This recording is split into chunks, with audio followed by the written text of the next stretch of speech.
ওরচা ভ্রমণ শেষ করে আমরা এসে পৌঁছলাম ঝাঁসি। ওরচা থেকে ঝাঁসির দূরত্ব প্রায় 20 কিলোমিটার। আর যার জন্য ঝাঁসি আসা তিনি হলেন বীরাঙ্গনা রানী লক্ষ্মীবাঈ।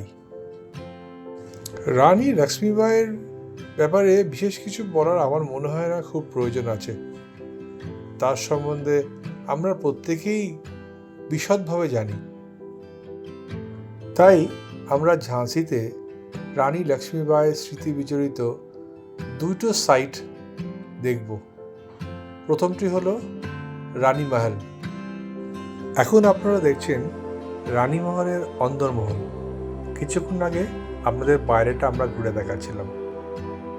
রানী লক্ষ্মীবাঈ বা মণিকর্ণিকার যখন বিবাহ হয় গঙ্গাধর রাওয়ের সাথে, তখন তিনি এই মহলেই এসে ওঠেন। 1858 খ্রিস্টাব্দে যখন ব্রিটিশ মেজর জেনারেল হিউজ রোজ অ্যাটাক করেন ঝাঁসি, তখন রানী লক্ষ্মীবাঈ ঝাঁসি ছেড়ে পালিয়ে যান গোয়ালিয়রে।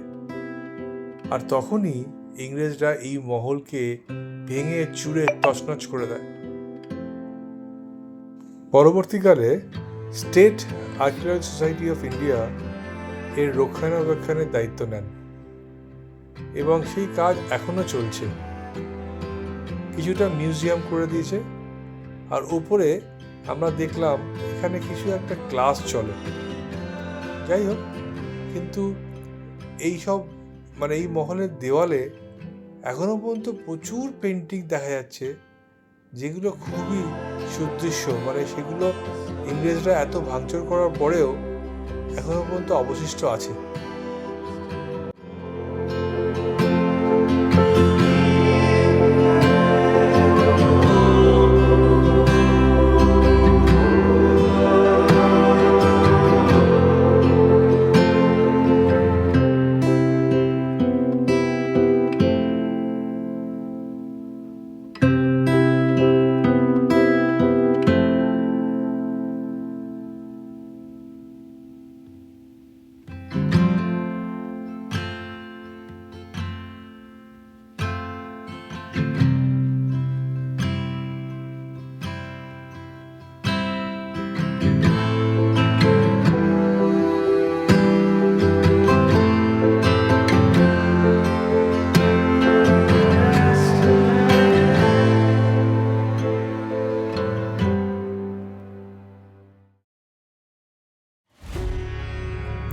ঝাঁসি ফোর্ট বা ঝাঁসি কা কিলা।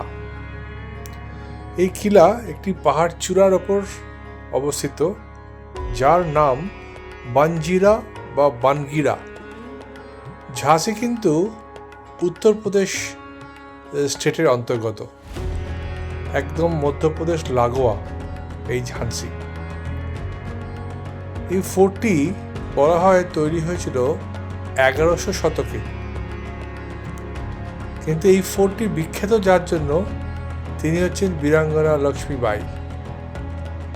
1857 সালের যে সিপাহী বিদ্রোহ হয়েছিল, সেই সিপাহী বিদ্রোহের যুদ্ধে তিনি জড়িয়ে পড়েছিলেন এবং 1858 খ্রিস্টাব্দে তিনি এই ফোর্ট থেকে পালাতে বাধ্য হন এবং এই ফোর্টের ওপর থেকে তার ঘোড়াতে তিনি প্রায় 25-30 ফিট ওপর ঝাঁপিয়ে নিচে ঝাঁপ দেন এবং ওখান থেকে পালিয়ে গোয়ালিয়র চলে যান। আমার মতে রানী লক্ষ্মীবাঈ আমাদের ভারতবর্ষের যত স্বাধীনতা সংগ্রামী জন্মেছে তার মধ্যে অন্যতম। এত বীর নারী ভারতবর্ষে কখনো জন্মেছে কিনা বা আর জন্মাবে কিনা আমার খুবই সন্দেহ আছে। এবার আপনাদের এই ঝাঁসি কা কিলা একটু ঘুরে দেখাই।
ভালো করে উপলব্ধি করলে দেখা যাবে এই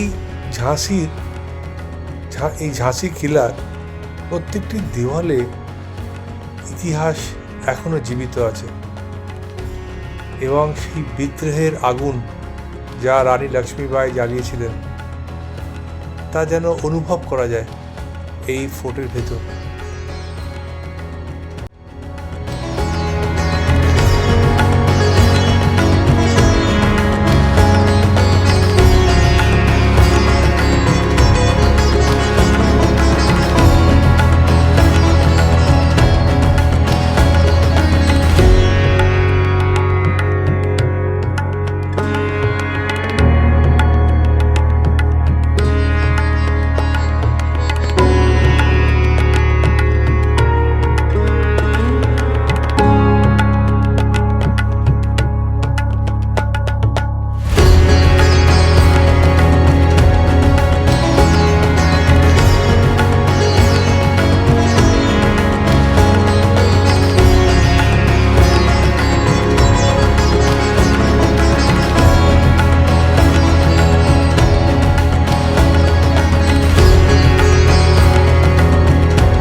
এটাই সেই জাম্পিং স্পট।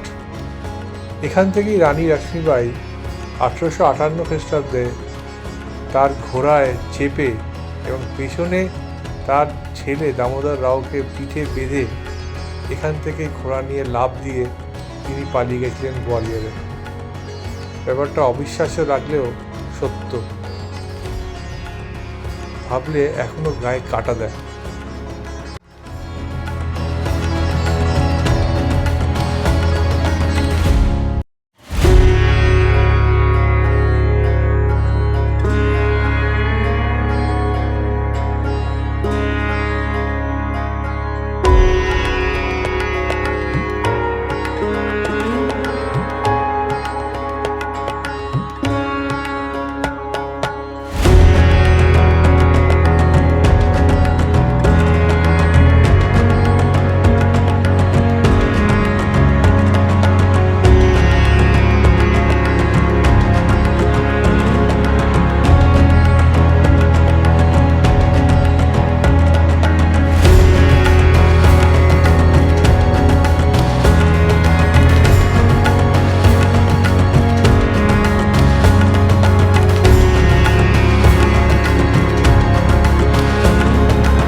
ঝাঁসি কিলার ওপর থেকে দেখা ঝাঁসি শহরের একটি অংশ।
এখন আধুনিক সময়ে ঝাঁসি কিলার বেশ ভালো অংশ ভারতীয় সেনাবাহিনীর আন্ডারে, এবং সেখানে সাধারণ ট্যুরিস্টদের ঢোকা বারণ। বলতে পারেন 20% খোলা আছে ফর ট্যুরিস্ট, বাকিটা পুরোটাই ইন্ডিয়ান আর্মির আওতায়।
এবার আমরা দেখব এই কিলার আরেকটি আকর্ষণ, করক বিজলি তোপ।